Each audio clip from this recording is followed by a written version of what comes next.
आई मतलब मेरा कोई पति है। आई मेट अ लेडी, मैं लेडी से मिला। हर हस्बैंड हैड डाइड, उसका पति मर गया था। मेरा पति है क्या? मेरा पति है?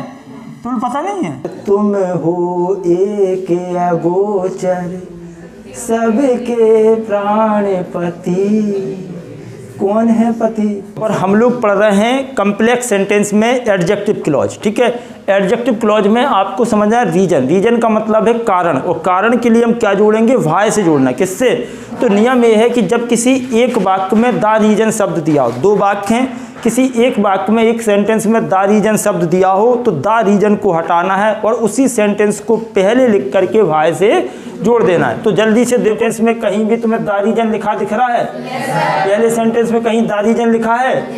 सबको दिख गया। कहाँ लिखा? The reason. तो दो सेंटेंस दिए हैं, दो सेंटेंस में किसी एक सेंटेंस में द रीजन लिखा है, तुरंत द रीजन को हटा दो और बड़ी प्रसन्नता से इसी सेंटेंस को पहले लिखो। क्या लिखना है? Can you tell me, can you tell me. और द रीजन को हटाएंगे तो क्या लगाओगे? वाय। पूरा सेम लिख दो, द चाइल्ड वॉज वीपिंग। क्या बन जाएगा? इसका पूरा मीनिंग क्या निकलेगा?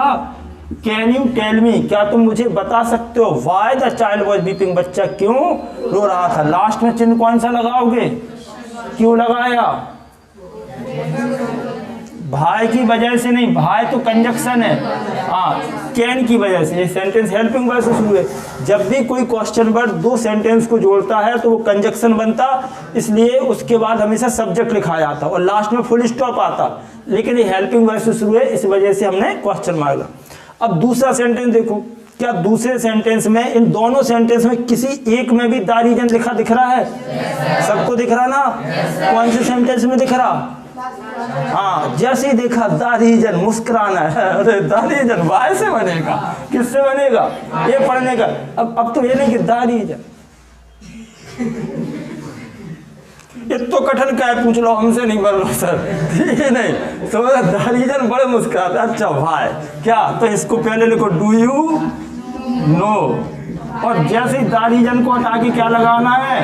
वाय। और पूरा सेम लिख दो, he did not attend the class, attend the class.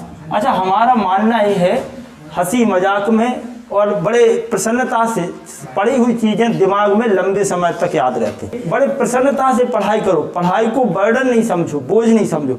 जब आप मन से पढ़ते तो चीज़ें याद अच्छे से होती, समझ में अच्छे से आती। तो ज़बरदस्ती नहीं, पढ़ाई बहुत इंटरेस्टिंग होती, बहुत मज़ा आता। जब भी आप बहुत ईमानदारी से पढ़ोगे और आपको उसके कुछ समय बाद, जब आप जैसे आपने ईमानदारी से 3 घंटे 4 घंटे पढ़ा और पढ़ने के बाद आप कॉपी बंद करके इतना अंदर से इतना गजब फील आता कि आज पढ़ा है। अगर मैं ऐसे डेली पढ़ता रहा तो एक दिन में सबसे होशियार हो जाऊँ, ऐसा आपको अंदर से फील खुद आएगा। लेकिन ये तभी आएगा जब आप मेहनत करोगे, पढ़ोगे। और जब तुम बदमाशी करोगे फील कभी नहीं आएगा। तो आपको आएगा, मुझे कई बार आया। और जब मैं अच्छा पढ़ाता हूँ तो मुझे तो हमेशा आता कि आज तो मैंने बहुत गजब पढ़ा। और मैं तो मुझे लगता है कि मैं डेली ठीक ठाक पढ़ा लेता हूँ, इसलिए मुझे डेली अच्छा फील आता है। ठीक है। अच्छा, और दूसरी बात, आपको मजाक लगता है कि जैसे मैं अपनी जो भी क्लास से पढ़ा रहा हूँ, रोज़ तुमको थोड़ा बहुत हंसा पा रहा हूँ, और वो भी पढ़ाई के माध्यम से, अपनी बात के माध्यम से उसी कनेक्ट करके। तो इतना मजाक नहीं है। आप डेली किसी इंसान को हंसा पाना एक बड़ा टास्क है। 1-2 दिन तो आप कुछ रट के आके सिखा के हंसा सकते हो, लेकिन डेली के लिए चीज़ें अलग होती हैं। चलो ठीक है, आपने समझ लिया, बहुत आसान है। 2 वाक्य दिए, 2 वाक्यों में आपको देखना है किसी में द रीजन दिया, द रीजन हटा दो, उसी वाक्य को पहले लगा के किससे जोड़ दे रहे हैं? चलो आगे लिखो अगला। अब एक बहुत शानदार कॉन्सेप्ट आपके सामने फिर से आया, व्हाट। क्या आया? व्हाट। क्या आया? व्हाट। क्या आया? व्हाट। तो व्हाट का मतलब क्या है? आपको इसमें देखना है किसी एक सेंटेंस में समथिंग या फिर एनीथिंग दिया। क्या दिया? बस कोई भी 2 सेंटेंस हैं, 2 में से किसी एक में समथिंग और एनीथिंग दिया है, तो समथिंग एनीथिंग को हटाओगे और व्हाट से जोड़ोगे। क्या नियम है? किसी एक वाक्य में समथिंग और एनीथिंग दिया है तो समथिंग एनीथिंग को हटा के व्हाट से जोड़ देना। व्हाट का अर्थ क्या है? जो कुछ। जैसे पहला सेंटेंस, ईट एनीथिंग, खाओ। ठीक है, यू लाइक टू ईट, तुम पसंद करते हो, खाओ तुम पसंद करते हो। तो अपन ने देखा एनीथिंग, क्या आ गया? तुरंत एनीथिंग समथिंग को हटाया और लिखा आपने ईट, और इसी की जगह लिखा व्हाट। क्या लिखा? ईट व्हाट। और सीधा लिख दिया यू लाइक टू ईट। क्या मतलब है? खाओ जो कुछ तुम खाना चाहते हो, खाओ जो कुछ तुम खाना पसंद करते हो, ठूसो जो कुछ तुम ठूसना चाहते हो। तो ये सब ऐसा सेंस है। दूसरा सेंटेंस आप सभी को बनाना है, जल्दी से बनाएं। और जो बच्चे हमें यूट्यूब पर देख रहे हैं वो मुझे कमेंट बॉक्स में इसका आंसर जरूर दें। बन गया? चलो बोलो। एक मिनट। हाँ, दूसरे का आंसर बच्चों ने बना लिया है। चलो दूसरे का आंसर आपके हिसाब से क्या बना बेटा? हाँ, your teachers say what? Your teachers say what? Please pay attention to them. इसी को बेटा कहते हैं सिंथेसिस। क्या कहते हैं? Synthesis. Combine the sentence. Sentence को कंबाइन तो करना है लेकिन एक मीनिंगफुल तरीके से, एक अर्थ सही निकले। आपने कहा योर टीचर्स से, आपके अध्यापक कहते हैं व्हाट जो कुछ, please pay attention to them, कृपया उन पे ध्यान दो। इस तरीके के सेंटेंस को ऐसे बनाना ठीक नहीं है। इसका सही आंसर, वंडरफुल आंसर रहेगा, पहले इसको लिखो। क्या लिखो? प्लीज पे अटेंशन पहले लिख दो, प्लीज पे अटेंशन, और यहाँ टू लगाना है। और टू, अब यहाँ देखो जो ये समथिंग है, इस समथिंग को हटा के हमने लगाया what. Please pay attention to what. अब लिखो योर टीचर्स से। इसमें क्या क्या हट गया? प्लीज पे अटेंशन टू, यहाँ देम हट जाएगा। क्यों? देम जो है वही टीचर्स है, योर टीचर्स ही तो देम है। तो आपने बनाया प्लीज पे अटेंशन, कृपया ध्यान दो, टू, फिर समथिंग हट गया व्हाट, टू व्हाट, जो कुछ। अब आप पहला सेंटेंस लिख दो, योर टीचर्स से, कृपया ध्यान दो जो कुछ आपके अध्यापक कहते हैं। ये कितना अच्छा सेंटेंस लग रहा। अगर आप इसको ऐसे कहोगे, आपके अध्यापक कहते हैं जो कुछ उस पर ध्यान दो, और अगर ऐसे बोलो कृपया ध्यान दो जो कुछ आपके अध्यापक कहते हैं, तो ये अच्छा लग रहा ना।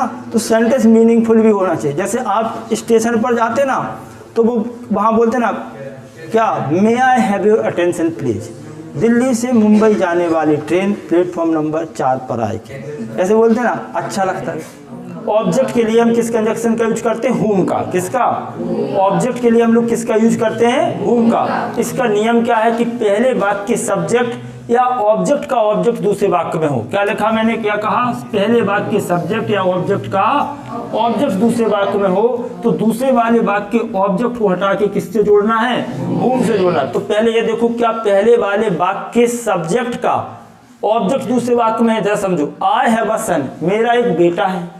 आई have sent him to London, मैंने उसे लंदन भेज दिया। क्या आई का ऑब्जेक्ट दूसरे वाक्य में दिया है?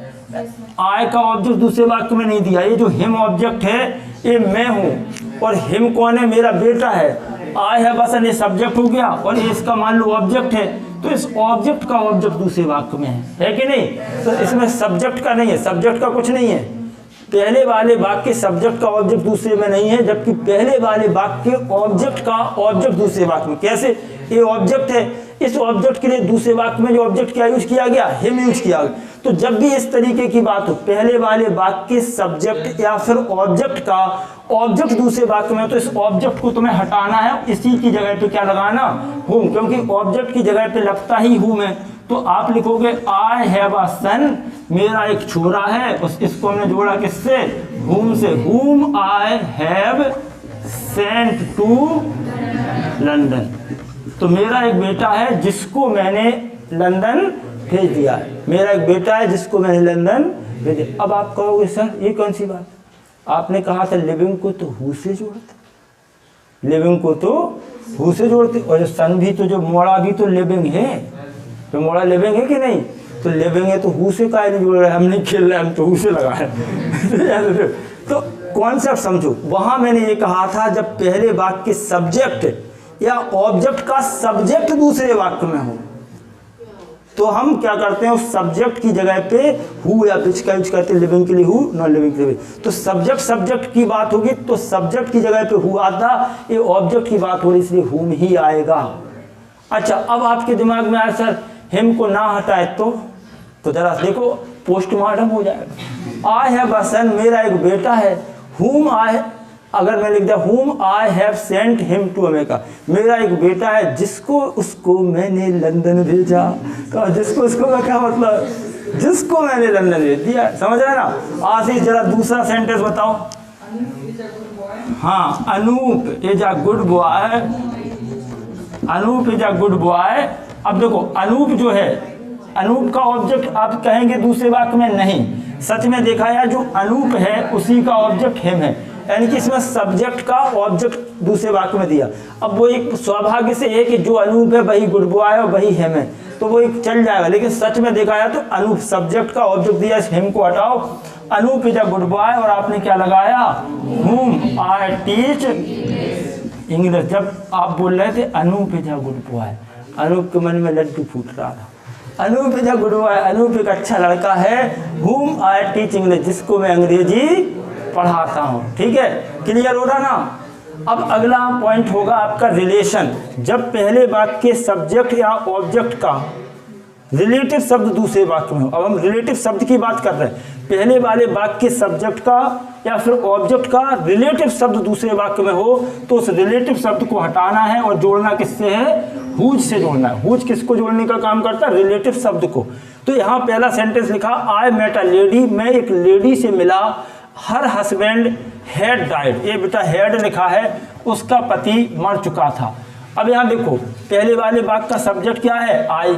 क्या आई का रिलेटिव शब्द कोई दूसरे वाक्य में आपको नजर आ रहा है, आई का कोई रिलेटिव शब्द है, रिलेटिव शब्द क्या है, हर हस्बैंड। यहाँ रिलेशन बनेगा तो क्या आई का कोई यहाँ पर रिलेटिव शब्द है, आई का कोई हस्बैंड है क्या, आई मतलब मेरा कोई पति है। मतलब देखो आई मेट अ लेडी, मैं लेडी से मिला, हर हस्बैंड हैड डाइड, उसका पति मर गया था। मेरा पति है क्या, मेरा पति है, तुम्हें पता नहीं है, अच्छा लेडी का पति है, किसका पति है, लेडी का पति। तो ये लेडी का रिलेशन किससे, अपने इस बैंड से, किससे, हाँ इस हस्बैंड से उसका संबंध होगा। तो लेडी का रिलेटिव शब्द यहाँ पर हर हस्बैंड दिया, क्या दिया, तो आप क्या आंसर बनाओगे, आई मेट अ लेडी, और यहाँ ये हर को हटाना है, हर हट गया, हर की जगह पे आप क्या लगाओगे, whose. I met a lady whose husband, क्या, हुज हस्बैंड हैड डाइड, मतलब क्या होगा, मैं एक लेडी से मिला जिसका पति मर चुका था। क्लियर। अभी मैंने जो बात कही थी, मैंने कहा मेरा हस्बैंड है, तो कुछ बच्चे बड़े शांत हो गए। अच्छा अगर मैं आप लोगों से पूछूं तुम लोगों का कोई हस्बैंड है, क्यों पाठक जी,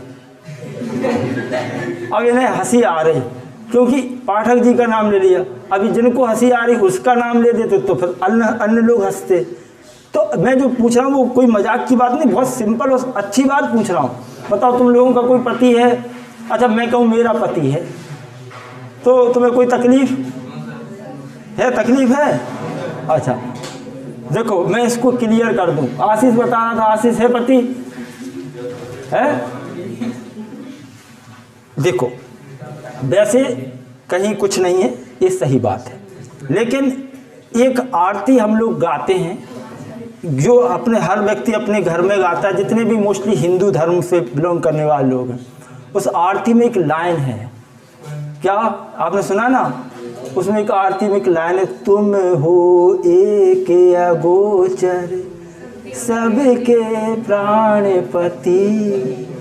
कौन है पति, वहाँ भगवान के लिए बात है। तो एकमात्र भगवान के लिए बात कही है कि वो सबके पति हैं, सबके पिता हैं, सबके मित्र हैं, सबके सब कुछ हैं।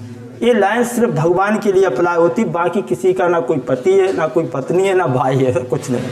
तो दूसरा सेंटेंस आप लोग खुद ही बनाएंगे और इसी के साथ में हमारा कम्प्लेक्स सेंटेंस में एडजेक्टिव क्लॉज कंप्लीट हुआ है। जिन बच्चों ने नाउन क्लॉज का वीडियो नहीं देखा वो पहले उसको देखें, फिर कम्प्लेक्स क्लॉज को अच्छे से समझें और इसके बाद हमारा एडवर्ब क्लॉज का जल्दी से आने वाला है। मैंने सिंथेसिस की पूरी सीरीज को अपलोड करने का डिसाइड किया, तो जल्दी अपलोड करेंगे, इसलिए अभी वक्त है, चैनल को सब्सक्राइब करो और वीडियो को लाइक शेयर जरूर करें और अपने दोस्तों से भी कहें कि आप भी लाइक शेयर करें, सब्सक्राइब करें। थैंक यू सो मच, मिलते हैं एक नए वीडियो में।